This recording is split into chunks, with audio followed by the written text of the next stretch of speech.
यह मैं कौन हूँ सीरीज का दूसरा वीडियो है, जिसमें आगे पिल्ले पूछते हैं मैं कौन हूँ के विचार को निरंतर बनाए रखने का क्या उपाय है।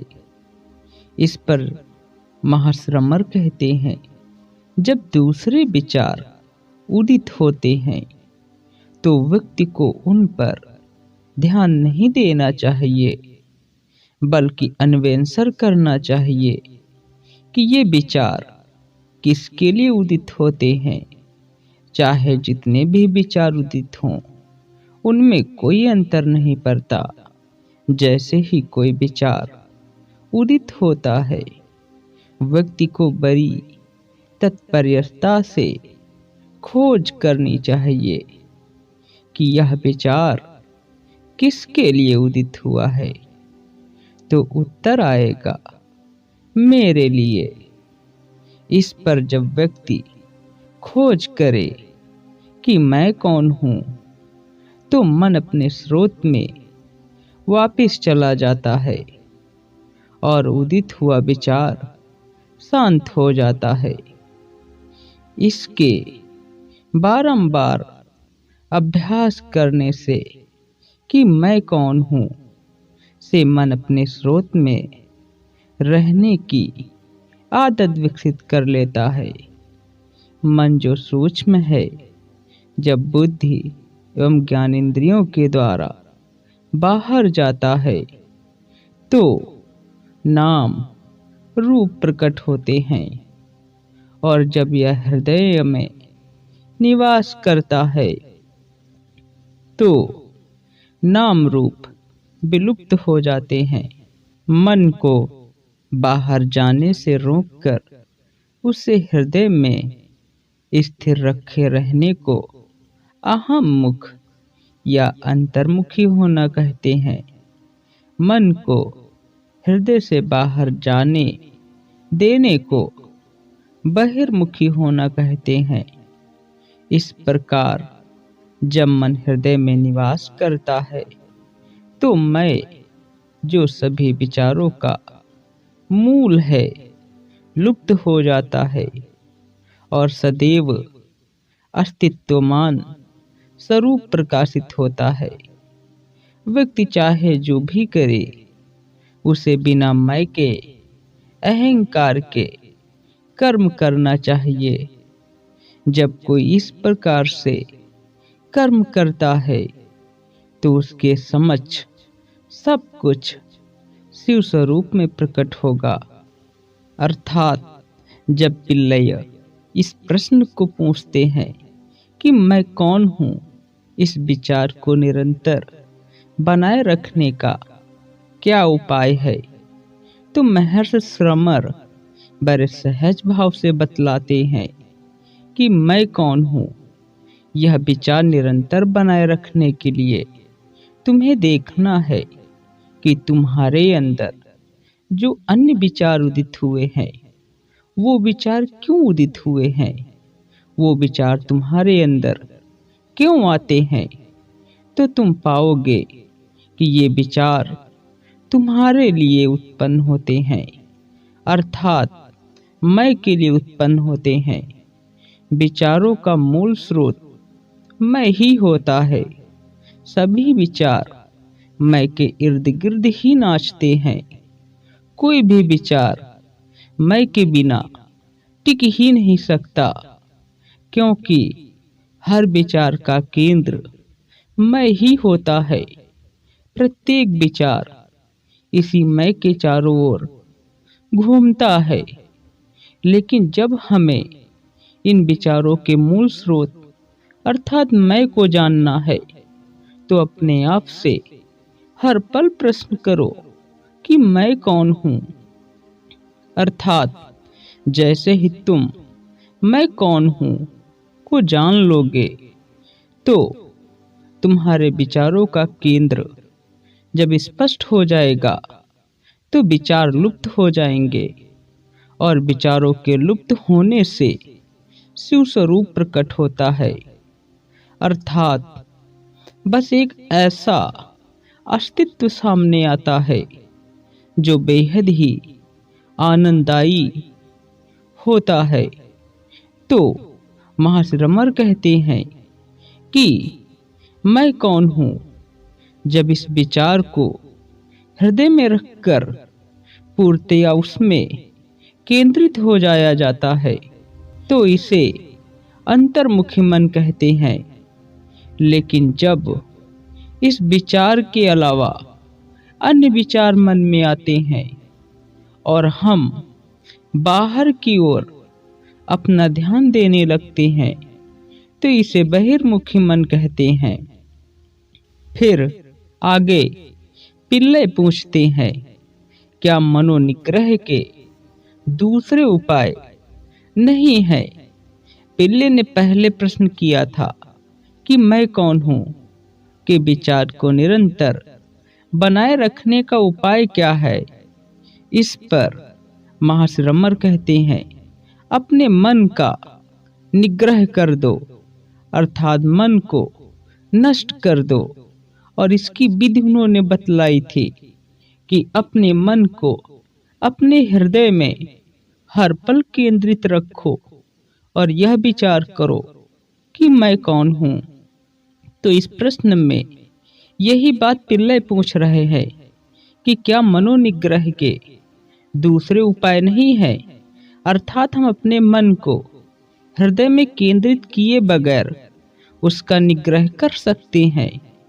तो इस पर महर्षि रमर कहते हैं, आत्म विचार के अतिरिक्त कोई अन्य उपाय उपयुक्त नहीं है। यदि दूसरे उपायों से मन का नियंत्रण किया जाए तो लगता है कि मन नियंत्रित है, किंतु वह पुनः प्रकट हो जाता है।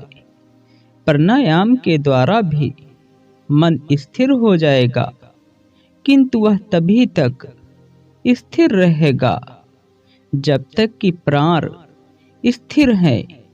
और जब श्वसन आरंभ होगा तो मन भी आरंभ हो जाएगा तथा संचित वासनाओं के अनुरूप भटकेगा। मन और प्राण दोनों का स्रोत एक ही है। निश्चित ही विचार मन का रूप है। मैं का विचार मन का प्रथम विचार है और यही अहंकार है। जहाँ से अहंकार उत्पन्न होता है वहीं से श्वसन भी आरंभ होता है। इसलिए जब मन स्थिर होता है तो श्वास नियंत्रित हो जाता है और जब श्वास नियंत्रित होता है तो मन भी स्थिर हो जाता है। किंतु सुषुप्ति अवस्था में यद्यपि मन स्थिर रहता है किंतु श्वास नहीं रुकता है। यह ईश्वरीय इच्छा के कारण है ताकि शरीर सुरक्षित रहे और लोग यह न समझें कि यह व्यक्ति मर गया है। जागृत एवं समाधि की अवस्थाओं में जब मन स्थिर हो जाता है तो श्वास नियंत्रित रहता है। प्राण मन का स्थूल रूप है। मृत्यु के क्षण तक मन प्राण को शरीर में रखता है। जब शरीर मर जाता है तो मन प्राण को साथ ले जाता है। इसलिए प्राणायाम का अभ्यास मनोनिग्रह में सहायक तो है, किंतु यह मन का नाश नहीं करता। प्राणायाम की भांति मूर्ति ध्यान, मंत्र जप, आहार नियमन इत्यादि भी मन को स्थिर करने में सहायक हैं। मूर्ति ध्यान एवं मंत्र जप में मन एकाग्र हो जाता है। मन का स्वभाव है सदा चंचल रहना। जैसे सदा हिलते रहने वाले हाथी की सूंड में यदि एक जंजीर दे दी जाए तो वह हाथी किसी अन्य वस्तु को पकड़ने का प्रयत्न किए बिना ही उस जंजीर को पकड़ कर चलता रहेगा, उसी प्रकार मन को भी किसी नाम या रूप में अनुरक्त रहने के अभ्यास से जोड़ा जाए तो वह उसी को ग्रहण किए रहेगा। मन जब असंख्य विचारों के रूप में फैलता है तो प्रत्येक विचार अत्यंत बलहीन होता है, किंतु विचारों के लीन होते ही मन एकाग्र एवं बलवान हो जाता है। ऐसे मन के लिए आत्म अन्वेषण सरल हो जाता है। सकल नियमों में से श्रेष्ठ है मित एवं सात्विक आहार। इन नियमों के पालन से मन में सद्गुण की वृद्धि होती है, जो आत्म अन्वेषण में सहायक है। अर्थात जब पिल्लई इस प्रश्न को करते हैं कि मन को निग्रह करने का दूसरा कोई उपाय है, चूंकि पहले महाश्रमर कहते हैं कि मैं कौन हूँ, इस विचार को अपने हृदय में धारण कर कर वहीं स्थिर रहो, तो पिल्लई कहते हैं क्या हृदय में स्थिर रहे बिना कोई दूसरा उपाय है मन को निग्रह करने का, अर्थात मन को नष्ट करने का? इस पर महर्षि रमर कहते हैं कि आत्म विचार के अतिरिक्त कोई दूसरा उपाय उपयुक्त नहीं है। हाँ, दूसरे उपायों से मन नियंत्रित अवश्य हो जाता है। उन उपायों में से महर्षि रमर कहते हैं कि पहला उपाय है प्राणायाम करने से मन नियंत्रित हो जाता है, लेकिन जैसे ही प्राणायाम के पश्चात श्वास असंतुलित होती है, वैसे ही मन पुनः गतिशील हो जाता है। और दूसरा तरीका बतलाते हैं मंत्र जप करने का और मूर्ति ध्यान करने का। इस दो क्रियाओं में, मूर्ति ध्यान एवं मंत्र जप में, मन एकाग्र हो जाता है, अर्थात मन की शक्ति एक दिशा में बहने लगती है। वो दिशा होती है मूर्ति ध्यान एवं मंत्र जप। लेकिन मन नष्ट नहीं होता है। और चौथा तरीका बतलाते हैं महर्षि रमर कि कम भोजन और सात्विक भोजन करो, इससे मन नियंत्रित रहता है और साथ में मन में सद्गुणों की वृद्धि होती है।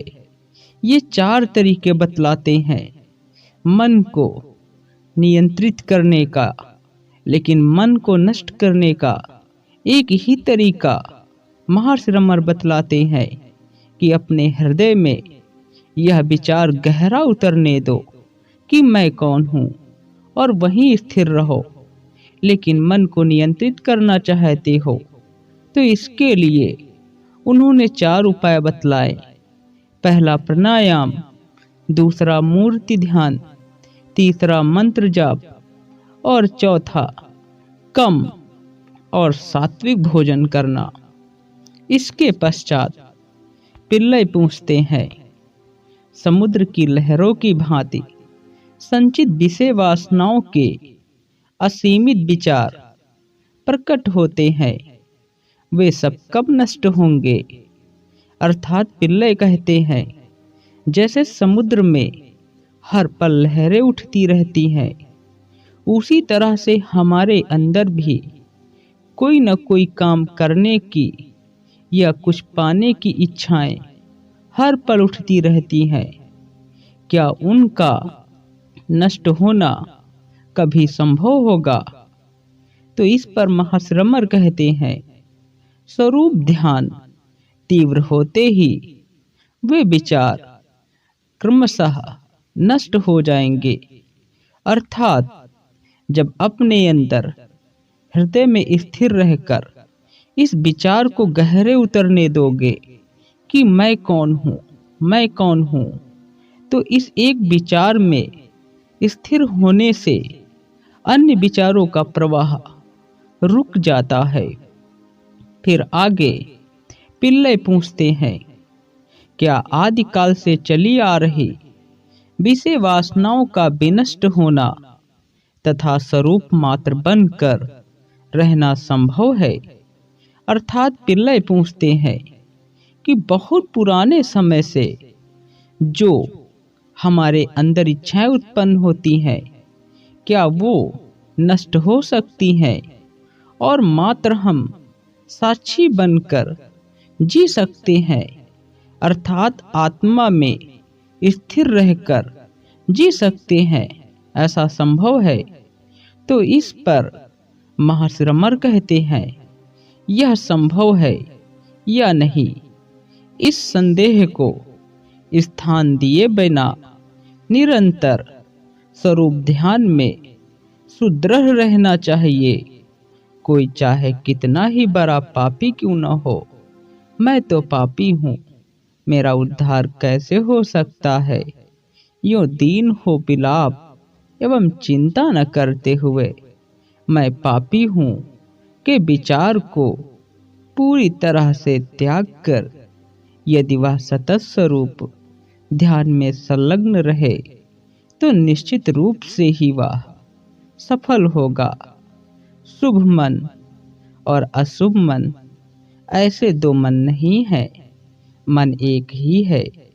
वासनाएं ही शुभ एवं अशुभ दो तरह की होती हैं।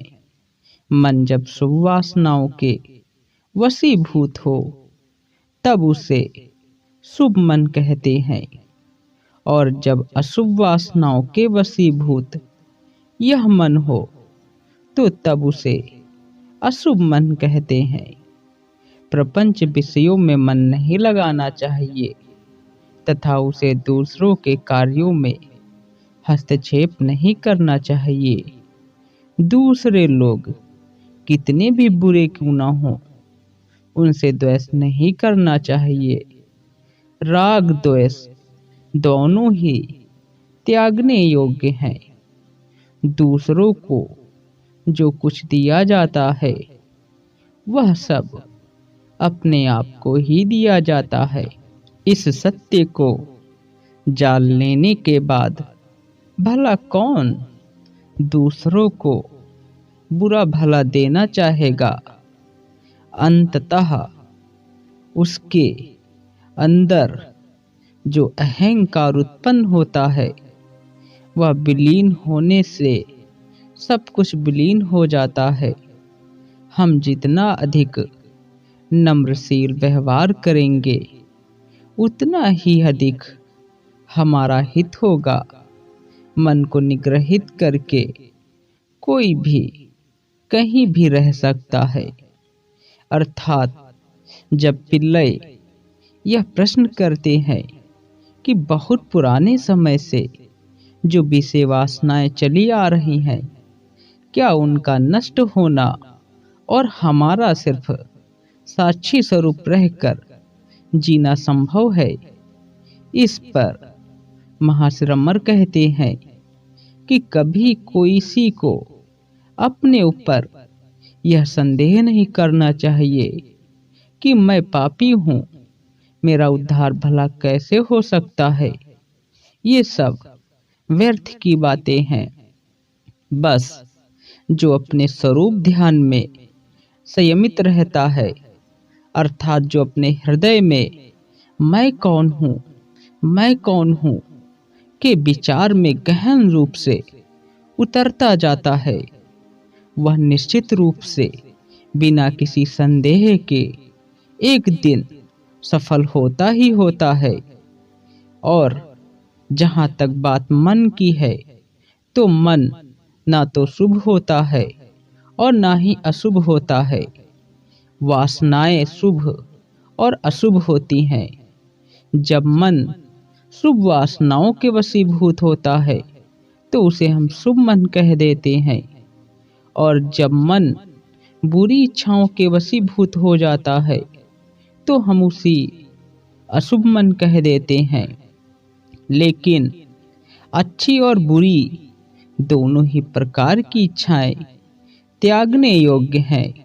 उनमें से कोई भी इच्छा हमें पकड़नी नहीं चाहिए, बल्कि जब हम किसी इच्छा को पकड़ते हैं तो हमारे अंदर अहंकार उत्पन्न होता है।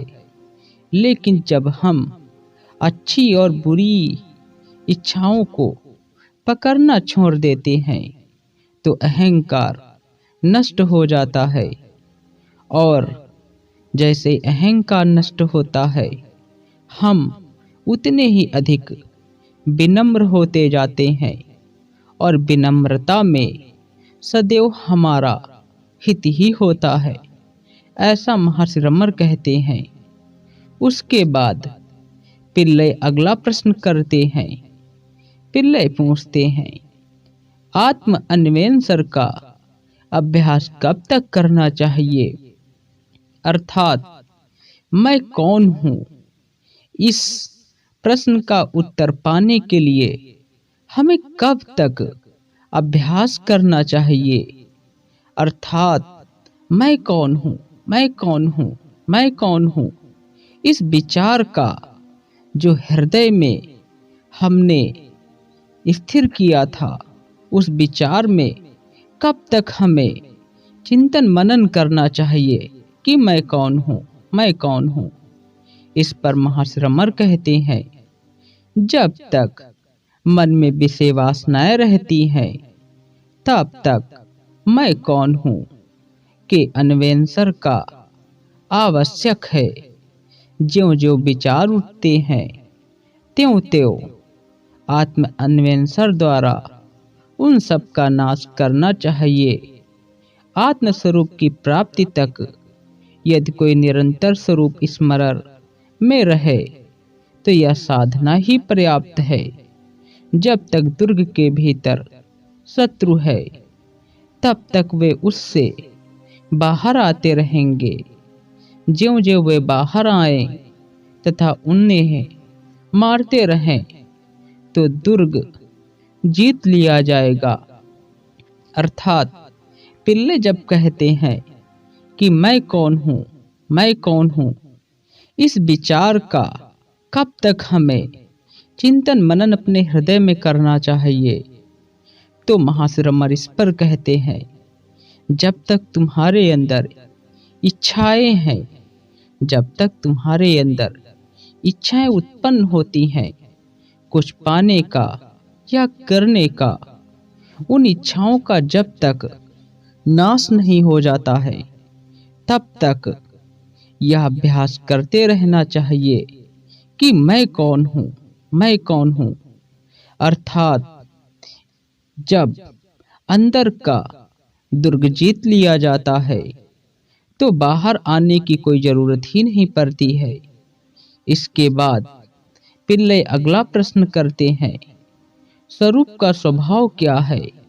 अर्थात आत्म अन्वेषण के अभ्यास स्वरूप, अर्थात मैं कौन हूँ, मैं कौन हूँ, मैं कौन हूँ। इस अभ्यास के बाद जब स्वरूप का आभास होता है, अर्थात जब हम मैं कौन हूँ, मैं कौन हूँ, मैं कौन हूँ, इस प्रश्न का उत्तर मिलता है तो हम कैसे जानेंगे कि मैं कौन हूँ? अर्थात खुद का जब स्वरूप दर्शन होगा तो स्वरूप का स्वभाव क्या है, यह जान लेना भी तो हमारे लिए आवश्यक है। तो अगला प्रश्न इसीलिए पिल्ले करते हैं कि स्वरूप का स्वभाव क्या है? अर्थात स्वरूप कैसा लगता है, कैसा दिखता है, वह कैसा महसूस होता है? तो इस पर महर्षि रमर कहते हैं, यथार्थ में जो अस्तित्वमान है वह केवल आत्मस्वरूप है। जगत, जीव और ईश्वर, इनमें मोती में चांदी के आभास की भांति कल्पित प्रतीत है। ये तीनों एक ही समय प्रकट होकर एक ही समय लुप्त होते हैं। जिस स्थान पर मैं का किंचित मात्र विचार नहीं होता, वहाँ स्वरूप है, वही मौन है। स्वरूप ही जगत है, स्वरूप ही मैं है, और स्वरूप ही ईश्वर है। सब कुछ शिव स्वरूप है। अर्थात जब पिल्लै यह प्रश्न करते हैं कि स्वरूप का स्वभाव क्या है, तो इस पर महर्षि रमर कहते हैं कि जगत, जीव और ईश्वर। जगत अर्थात ये जो संसार दिखाई देता है, जीव अर्थात इस संसार में सभी जीवित जो भी जीव जंतु हैं वो, और ईश्वर अर्थात ये जीव जिस परम सत्ता पर विश्वास करते हैं कि कोई एक सत्ता इनसे ऊपर भी रहती है, जिसे जीव ईश्वर, भगवान, परमात्मा कह देता है। तो महर्षि रमर कहते हैं कि जगत, जीव और ईश्वर ये तीनों कोई पृथक पृथक नहीं है, बल्कि एक ही हैं, और ये कोई और नहीं बल्कि मैं है। तो मैं का स्वरूप कैसा है यह जानो। मैं का स्वरूप है बिल्कुल मौन। वहाँ पर किसी प्रकार का विचार नहीं होता, वहाँ पर कोई हलचल नहीं होती, बल्कि वहाँ पर एक गहन शांति और मौन है। अर्थात जगत ही स्वरूप है, ईश्वर ही स्वरूप है, और जीव ही स्वरूप है। इनमें कोई भी भेद नहीं है। अर्थात अहम ब्रह्मास्मि, सब कुछ मैं ब्रह्म हूँ। इसी बात की उद्घोषणा महर्षि रमर इस शब्द से करते हैं कि सब कुछ शिव स्वरूप है। आगे पिल्लै पूछते हैं, क्या सब कुछ ईश्वर के कार्य नहीं है? अर्थात पिल्लै पूछते हैं कि इस जगत में जो कुछ भी घटित हो रहा है, क्या वह सब कुछ ईश्वर नहीं करता है? इस पर महर्षि रमर कहते हैं, बिना किसी इच्छा, संकल्प या प्रयास के आदित्य उदित होता है। अर्थात सूर्य उदित होता है और उसकी उपस्थिति मात्र से सूर्यकांतमणि, पत्थर, अग्नि उगलता है, कमल खिलता है, पानी वाष्पित होता है, लोग विभिन्न कार्यों में लग जाते हैं तथा उन्हें करने के बाद आराम करते हैं। जिस प्रकार चुंबक के समक्ष सुई हिलती है, उसी प्रकार संकल्प विहीन ईश्वर के सानिध्य मात्र में होने वाली तीन क्रियाओं अथवा पंच कृत्यों से नियंत्रित सकल जीव अपने अपने कर्मानुसार कार्य करने के बाद आराम करते हैं। ईश्वर संकल्प रहित है, अर्थात वह कुछ भी नहीं करना चाहता, वह किसी कर्म से बंधा नहीं है। यह ठीक उसी प्रकार है जैसे लौकिक क्रियाएं सूर्य को प्रभावित नहीं करती हैं, या अन्य चार भूत के गुण अवगुण व्यापक आकाश पर प्रभाव नहीं डाल पाते। अर्थात जब पिल्लै यह प्रश्न करते हैं कि इस संसार में जितना कुछ हो रहा है, क्या वह सब कुछ करने वाला कर्ता ईश्वर नहीं है? तो इस पर महर्षि रमर कहते हैं, बिल्कुल नहीं। ईश्वर तो संकल्प विहीन है, उसे कुछ भी करने का प्रयोजन नहीं है। जैसे सूर्य उदय होता है, क्या सूर्य इसलिए उदय होता है कि उसकी उपस्थिति में सूर्यकांतमणि पत्थर, अग्नि उगलेगा, या फिर कमल खिलेगा, या फिर पानी वाष्पित होगा? बस ये सभी कार्य सूर्य के उदय होने के साथ ही होते हैं। उसी प्रकार ईश्वर की उपस्थिति में सभी कार्य बस हो रहे हैं और ये कार्य सभी जीव अपने कर्मों के अनुसार करते हैं। उसके बाद पिल्लई अगला प्रश्न करते हैं कि भक्तों में श्रेष्ठ कौन है। इस पर महाश्रमर कहते हैं, स्वरूप के रूप में उपस्थित ईश्वर को जो स्वयं को समर्पित करे वही सबसे उत्तम भक्त है। ईश्वर को समर्पित करने का अर्थ है निरंतर आत्मा में बने रहना और आत्मा के अतिरिक्त किसी अन्य विचारों को उदित न होने देना। ईश्वर के ऊपर जो भी भार फेंके जाते हैं वह उनको वहन करता है। जब परमेश्वर की शक्ति सकल जीवों को संचालित करती है तो अपने आप को उसको बिना समर्पित किए क्यों हम निरंतर विचार द्वारा चिंता करते हैं कि क्या करना और किस प्रकार करना चाहिए। हम जानते हैं कि रेलगाड़ी सभी बोझ ले जाती है, इसलिए उसके भीतर प्रवेश के बाद हमें अपना छोटा भार रेलगाड़ी में रखकर आराम अनुभव करने की जगह कष्ट सहते हुए अपना सामान सिर पर क्यों लादे रहना चाहिए। अर्थात जब पिल्लई यह प्रश्न करते हैं कि भक्तों में सबसे अधिक श्रेष्ठ कौन है, तो इस पर महाश्रमर कहते हैं कि जो अपने स्वरूप में स्थिर हो गया है। स्वरूप में कौन स्थिर होता है?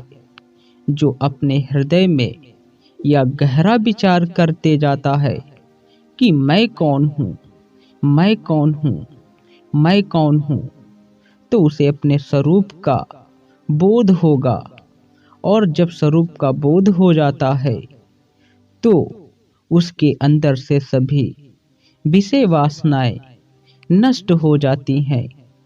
इसके पश्चात व्यक्ति बस अपने स्वरूप में स्थिर रहता है और अपने स्वरूप में स्थिर होना मात्र ही ईश्वर का सबसे उत्तम भक्त होना है। अर्थात जो सिर्फ अपने स्वरूप में स्थिर रहता है वही सबसे उत्तम भक्त है। अर्थात महाश्रमर एक उदाहरण देकर समझाते हैं कि जब हम किसी रेलगाड़ी के अंदर बैठते हैं तो हमें निश्चित हो जाना चाहिए कि रेलगाड़ी में हमारे भार से कोई भी प्रभाव नहीं पड़ने वाला। तो फिर क्यों व्यर्थ में हम अपने सामान को अपने सर पर रखकर कष्ट सहें, बल्कि सब कुछ तो अस्तित्व में हो रहा है, उसमें बस हमें होना चाहिए, बल्कि किसी भी प्रकार करने के भाव से विचलित नहीं होना चाहिए। आगे फिर पिल्लई प्रश्न करते हैं कि वैराग्य क्या है। अर्थात पिल्लई जानना चाहते हैं वैराग्य क्या है। वैराग्य का जैसा अर्थ लिया जाता है कि जो अपना घर बार त्याग दे, जो सब कुछ त्याग दे, उसे वैरागी कहते हैं। और जो क्रिया यह है इसे वैराग्य कहा जाता है। लेकिन पिल्लई महर्षि रमर से जानना चाहते हैं कि महर्षि रमर वैराग्य का क्या अर्थ लेते हैं। इसलिए यह 19वां प्रश्न पिल्लई महर्षि रमर से करते हैं कि वैराग्य क्या है। इस पर महर्षि रमर कहते हैं, जैसे ही विचार उदित हों उनके स्रोत पर ही उनका बिना कोई अवशेष छोड़े उन्हें तुरंत नष्ट कर देना ही वैराग्य है। जैसे गोताखोर अपनी कमर पर एक पत्थर बांधे समुद्र के तल पर गोटा लगाता है तथा वहां से मोती प्राप्त करता है, उसी प्रकार हम में से प्रत्येक को वैराग्य द्वारा अपने स्वयं के भीतर गोता लगाना चाहिए तथा आत्मा रूपी मोती प्राप्त करना चाहिए। अर्थात वैराग्य का उत्तर महाश्रमण एक लाइन में दे देते हैं। वो कहते हैं, जैसे ही तुम्हारे अंदर कोई विचार उत्पन्न हो तो उसे उसी स्थान पर नष्ट कर देना वैराग्य है। इसका उदाहरण देते हुए महाश्रमण कहते हैं कि एक गोताखोर समुद्र के तल से मोती लाने के लिए अपने कमर में एक पत्थर बांधता है, जिसके भार की वजह से वह समुद्र के तल पर आसानी से जा पाता है। लेकिन जैसे ही वह मोती को प्राप्त कर लेता है, उसी प्रकार वह उस पत्थर को वहां त्याग कर ऊपर आ जाता है। ठीक इसी तरह से हमें वैराग्य के द्वारा अपने अंदर गोता लगाना चाहिए और वहां से आत्मा रूपी मोती को प्राप्त करना चाहिए, और वैराग्य तो वही छूट जाएगा, क्योंकि अब तुम्हें आत्मा रूपी मोती प्राप्त हो चुका है। जैसे ही आत्मा रूपी मोती किसी व्यक्ति को प्राप्त होता है तो उसके अंदर विचार स्वतः ही नष्ट हो जाते हैं। जब विचार ही नहीं होंगे तो उन्हें नष्ट करना किसी भी प्रकार से संभव न होगा। तो वैराग्य की परिभाषा तो महाश्रमण यही देते हैं कि विचारों का तुरंत नष्ट कर देना ही वैराग्य है।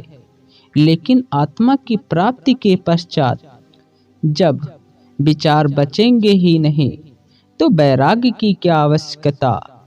अर्थात शुरुआत में वैराग्य का साथ लेकर अपने अंदर गहरे में गोता लगाओ और मैं कौन हूँ, मैं कौन हूँ, इस विचार के माध्यम से स्वयं को जान लो। उसके पश्चात आत्मा रूपी मोती में स्थिर हो जाओ। फिर आगे पिल्लई प्रश्न करते हैं, क्या ईश्वर या गुरु किसी को मुक्ति नहीं दे सकते। अर्थात पिल्लई यह जानना चाहते हैं कि क्या कोई गुरु किसी भी जीव को मुक्ति देने में समर्थ है। क्या उसके अंदर इतनी शक्ति होती है कि वह किसी को मुक्ति दे दे। इस दुनिया में मुक्ति की कीमत कोई नहीं लगा सकता। अर्थात किसी भी व्यक्ति का चरम लक्ष्य यही होता है कि उसे मुक्ति मिल जाए। वो शायद इस जन्म में न मुक्ति पाए, लेकिन किसी अन्य जन्म में उसका परम ध्येय मुक्ति ही प्राप्त करना होता है। और बिना मुक्ति प्राप्त किए कोई भी व्यक्ति जन्म जन्मांतर या जन्म मृत्यु के चक्र से नहीं छूट सकता। तो पिल्लई इसीलिए प्रश्न करते हैं कि क्या कोई किसी को मुक्ति दे सकता है। इस पर महाश्रमण कहते हैं, ईश्वर या गुरु केवल मुक्ति का मार्ग दिखाएंगे तथा जीव को स्वयं ही मुक्ति की अवस्था तक जाना होता है। वास्तव में ईश्वर एवं गुरु भिन्न नहीं है। जिस प्रकार बाघ के जबड़े में आया शिकार बाहर नहीं निकल पाता, उसी प्रकार जो गुरु की कृपा दृष्टि में आ जाता है वह नष्ट नहीं होता, बल्कि गुरु द्वारा रक्षित होता है। तथापि हर किसी को ईश्वर या गुरु द्वारा दर्शाए गए मार्ग पर स्वयं ही प्रयत्न कर कर मुक्ति को प्राप्त करना चाहिए। स्वयं को स्वयं के ज्ञान चक्षुओं द्वारा जानना चाहिए। कोई किसी दूसरे के चक्षुओं द्वारा कैसे जान सकता है कि क्या राम को यह जानने के लिए कि वह राम है, एक शीशे की आवश्यकता होगी। अर्थात जब महर्षि रमर से पिल्ले यह प्रश्न करते हैं कि ईश्वर यह गुरु किसी को मुक्ति दे सकते हैं, तो इस पर महर्षि रमर कहते हैं कि ईश्वर और गुरु दो कोई भिन्न भिन्न नहीं है, बल्कि एक ही है। लेकिन गुरु या ईश्वर किसी को मुक्ति नहीं दे सकते, बस वो मुक्ति का रास्ता दिखला सकते हैं। उस रास्ते पर जीव को चलकर स्वयं ही मुक्ति प्राप्त करना होता है। इसके बाद आगे पिल्ले पूछते हैं, मुक्ति की इच्छा रखने वाले को क्या तत्वों का अन्वेषण करना आवश्यक है? तो इस पर महर्षि रमर कहते हैं, जिस प्रकार कोई कूड़े को फेंकना चाहे तो उसे उसका विश्लेषण करने या उसे देखने की आवश्यकता नहीं होती है कि वह क्या है। उसी प्रकार जो अपना स्वरूप जानना चाहे तो उसे स्वरूप को ढकने वाले सत्तत्वों को निरस्त करने के स्थान पर उनकी संख्या गिनने या उनकी विशेषताएं जानने की आवश्यकता नहीं है। संसार को स्वप्न जैसा ही मानना चाहिए। अर्थात जब पिल्ले कहते हैं कि मुक्ति की इच्छा रखने वाले, अर्थात जो लोग मुक्ति चाहते हैं, क्या उन्हें तत्वों के बारे में जानना चाहिए? इस पर महर्षि रमर कहते हैं, बिल्कुल भी नहीं।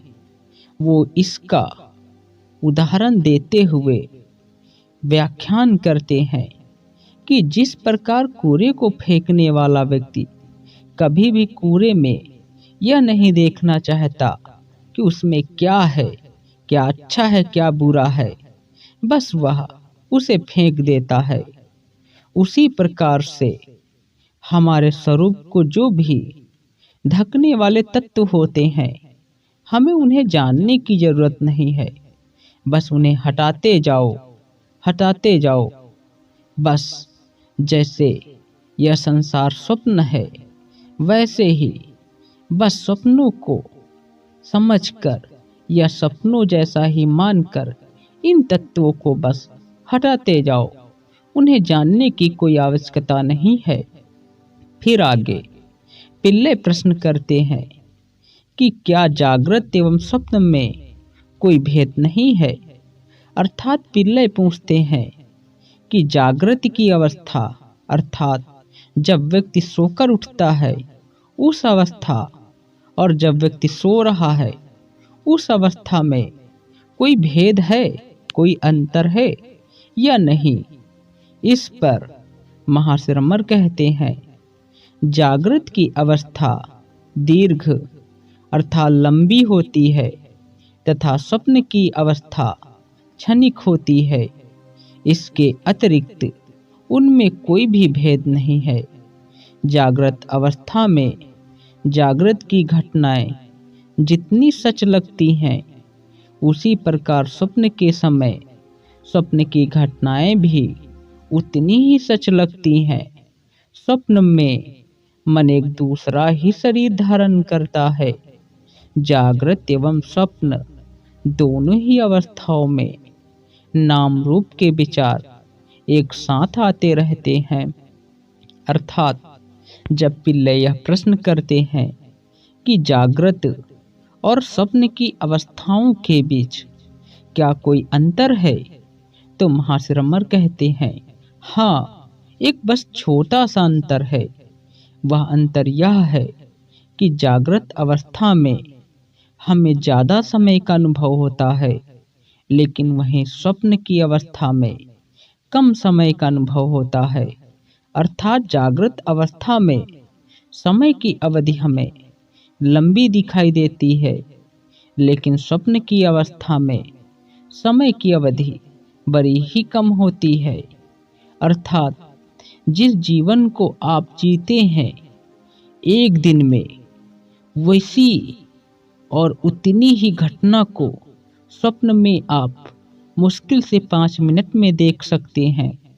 यही बात महर्षि रमन कहते हैं कि जागृत की अवस्था में लंबे समय का बोध होता है, जबकि स्वप्न की अवस्था में कम का। इसके अतिरिक्त जागृत एवं स्वप्न की अवस्था में कोई भी भेद नहीं है। जागृत अवस्था में जो घटनाएं आपको सच लगती हैं, स्वप्न के समय भी प्रत्येक घटित घटना उतनी ही सच लगती है। बस अंतर इतना हो जाता है कि जागृत अवस्था में मन एक दूसरे शरीर को धारण करता है, तो स्वप्न अवस्था में दूसरे ही। फिर इसके बाद पिल्लई अगला प्रश्न करते हैं। अब अगले प्रश्नों को हम अगले वीडियो में देखेंगे।